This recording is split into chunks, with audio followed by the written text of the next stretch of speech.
texto é maravilhoso. É maravilhoso. Você veja o amor de Deus quando ele fala assim: até as raposas têm covil, e as aves do céu têm ninho, mas o filho do homem não tem aonde reclinar a cabeça. Ou seja, quem criou todas as coisas foram Deus, através do seu santo filho, tudo foi criado por ele. Mas vejam que até os pássaros, irmão, têm seu ninho, a raposa, tudo tem o seu cantinho. Mas ele, irmão, veio a esse mundo, irmão, não trouxe nada. Simples, mas sendo dono de tudo. Enriquecido, irmão, pelo poder de Deus, em todas as coisas pertencem a ele. Tudo foi feito. E tudo foi feito para ele. Somente, irmãos, o amor de Deus para conosco. Porque a maravilhosa graça do Senhor Jesus, irmão, nos mostra o quanto ele foi grande e maravilhoso para todos nós. Não tínhamos nada, mas ele nos enriqueceu de tudo. Em que, irmão? Quem era de vós que tinha um conhecimento tão bom quanto você tem nos dias atuais? Anteriormente de se encontrar com Jesus. Depois que nós nos encontramos com Jesus, nós enriquecemos a cada dia através das Sagradas Escrituras. A cada dia, irmãos, ele tesoura mais sabedoria dentro da mente e do coração de cada um de nós através das Escrituras. Essa riqueza, irmãos, ela não tem fim. Não tem profundidade nesse tesouro. Quem foi garimpeiro sabe o quanto é difícil escavar ouro. E a profundidade, muitas vezes, irmãos, leva à morte ou ao cansaço físico para adquirir o ouro tão desejado. E o Senhor Deus, através da sua palavra, irmãos, dá essa profundidade de conhecimento e entendimento. Lendo, irmão, e meditando na palavra de Deus, principalmente quando você lê o livro de Provérbios, irmãos, ele te ensina bastante sobre a sabedoria de Deus. E essa profundidade, esse tesouro que ele nos dá, essa riqueza, irmãos, espiritual, irmãos, para cada um de nós, irmãos, para que um dia nós possamos chegar diante dele, jubilosos de alegria de tudo que nós aprendemos, e que nós conseguimos passar para as pessoas. Aleluia! E que nós conseguimos, irmãos, mostrar para as pessoas do amor de Deus, o que é desejoso, o que é glorioso, irmãos, é nos enchermos, para também, irmãos, mostrarmos esse Deus maravilhoso para as pessoas que ainda não tiveram esse encontro. E que a cada dia, irmãos, oremos e busquemos a cada dia mais, para que mais pessoas se convertam verdadeiramente. E sabendo que esse caminho não é fácil. Ele não tinha nenhum lugar aonde ficar, não tinha um lugar para reclinar sua cabeça. E muitos de nós, muitas vezes, temos uma casa maravilhosa, bem até bastante espaçosa, em vez de se lamentando, desejando muitas vezes, olhamos passando na cidade, em determinado lugar, ver uma casa tão bonita, que eu tivesse uma casa tão bonita como essa. Irmão, devemos sempre, irmãos, nos conformar com o que nós temos, porque o que nós temos, porque foi Deus que nos deu com todo o amor. Eu sei que a maioria de vocês aqui, eu acredito que todos nós temos uma casinha boa e maravilhosa que Deus nos concedeu a cada um de nós. Porque quando eu nasci no interior, nós morávamos numa casinha de taipa, irmão, bem pequenininha. Na minha família nós éramos 14 irmãos, eu um casal. 14 irmãos dentro de uma casinha de taipa, bem pobrezinha. E hoje moramos numa casa de alvenaria, com todo o conforto, com banheiro dentro de casa, energia, água instalada. Irmão, isso é uma maravilha, irmão. Como Deus foi bom, maravilhoso conosco, porque muitos morreram e nem conseguiram uma casinha, irmão. Mas Deus nos concedeu. E o seu filho diz aqui, ele não tinha nenhum lugar aonde ficar, nenhum lugar para reclinar a cabeça. Quando nós chegamos da labuta do trabalho, nós simplesmente tomamos um banho, tomamos alguma água, um lanchezinho, nos esparramamos na nossa cama, numa rede, e ligamos o ventilador e dormimos à vontade. Oh, maravilha! Por quê? Porque Deus é bondoso, irmão. Ele fez isso para cada um de nós aqui. Nós devemos todos os dias agradecer a Ele por maravilhosa graça que Ele nos concedeu. Vamos lá ler João 1, versos 10 e 11. O Evangelho de João, capítulo de número 1, versos 10 e 11.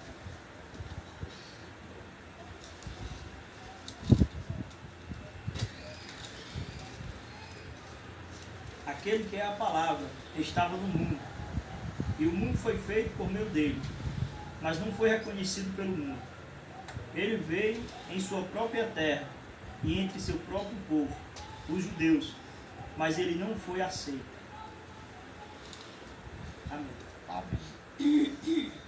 Não foi aceito pelo seu próprio povo. Veio para salvar o que era seu. O seu não reconheceram, não aceitaram, não receberam. Louvado seja o nome do Senhor. Terceiro ponto diz assim: não teve o suficiente para pagar os impostos. Mateus capítulo 17, versos 27. Não quer ler, irmão? Mateus 17, 27. Não teve o suficiente para pagar os impostos, sendo ele rico, dono de tudo. Mateus 17, 27.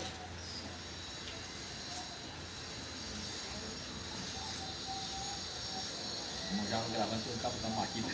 Mas para que os não esconderem, dizemos, vai ao mar, lança-o anzol, tira o primeiro peixe que subir, e abrindo-lhe a boca encontrará um estante, toma e dá por mim e por ti. É um estátua, aquela moeda que tinha validade naquela época, né, como importante. Os judeus, eles sofreram muito, irmãos, a intervenção romana em Israel. Isso, irmãos, oprimia eles. Eles eram obrigados a pagar imposto ao Império Romano. E os cobradores de impostos perguntaram para Pedro se o senhor deles não pagava imposto, né? E Pedro, de certa forma, ficou indignado e foi falar com o Senhor. E o Senhor pediu que ele fosse ao mar, né, e lançasse o anzol, né? E o primeiro peixe que ele subisse, ele colocasse a mão, tirasse o estátua e pagasse o imposto pelo Senhor e pelo próprio apóstolo Pedro, né? E podemos entender, irmãos, a ira que eles tinham, né? Porque eles tinham raiva de Mateus, né? Que era um cobrador de impostos, né? Que trabalhava no Império Romano, eles tinham ódio dele, né? No início, né? E também Zaqueu também, que era também o publicano, né? Que cobrava impostos para os romanos, né? E de certa forma eles eram, né, humilhados. Alguém bateu uma porta, vai lá aqui, cobrando o imposto deles. E muitas vezes, irmãos, o pior de tudo é que além de cobrar imposto, eles humilhavam, né, os judeus, porque na verdade eles faziam o que queriam, né, com o povo judeu. Eles colocaram a imagem dentro do templo, né, faziam aquilo que desagradavam a Deus. Mas tudo isso aconteceu, irmão, por causa da teimosia do homem. Quando nós estávamos falando lá fora, irmão, Deus sempre nos avisou de todos os nossos erros.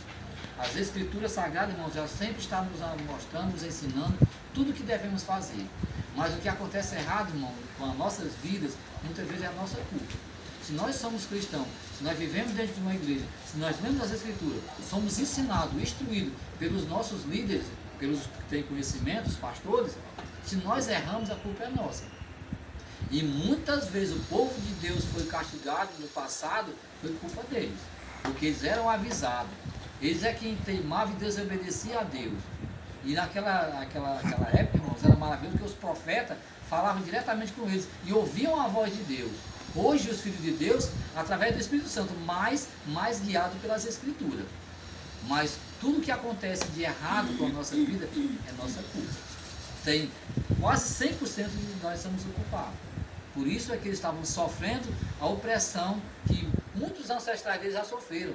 Porque na época teve no Egito, que também sofreram bastante, os médios, persas, e aí por diante. E ali estavam sendo oprimidos pelos romanos. Né? E aí eram obrigados a pagar impostos para os romanos. E eles sentiram-se humilhados de ser cobrado imposto do próprio Senhor. Ou seja, o dono de tudo teve que também pagar imposto para os romanos. E isso deixou Pedro indignado. Nós sabemos que todos nós que vivemos hoje, nós também temos que pagar imposto para o governo desse mundo. Todos nós, irmão. Tudo que compramos, nós pagamos imposto para esse governo. Se você possui uma motozinha, você tem que pagar imposto. Se você possui um carro, você tem que pagar imposto. Ou seja, nós pagamos tributo do mesmo jeito que eles pagavam para os homens desse mundo. Só mudou o nome e a época. Mas continuamos pagando os impostos para os homens, da mesma forma. Nós não devemos se indignar, né? Infelizmente. Pedro se indignou em virtude de que estavam cobrando do próprio Senhor Jesus. Né? E isso deixou, de certa forma, ele irritado, né? Por ele ter cobrado. Ou seja, sendo ele rico, dono de tudo, né? Naquele momento ele não teve nem mesmo dinheiro para pagar o imposto. Ou seja, se fez pobre por amor de cada um de nós. Nós devemos nunca esquecer disso, o que ele fez por cada um de nós. Devemos sempre, irmãos, em oração, estarmos meditando em cada coisa que Deus fez por cada um de nós. Pecador que somos, não merecemos coisa nenhuma da parte dele. Só por causa da graça e da misericórdia dele, que é eternamente. Quarto ponto.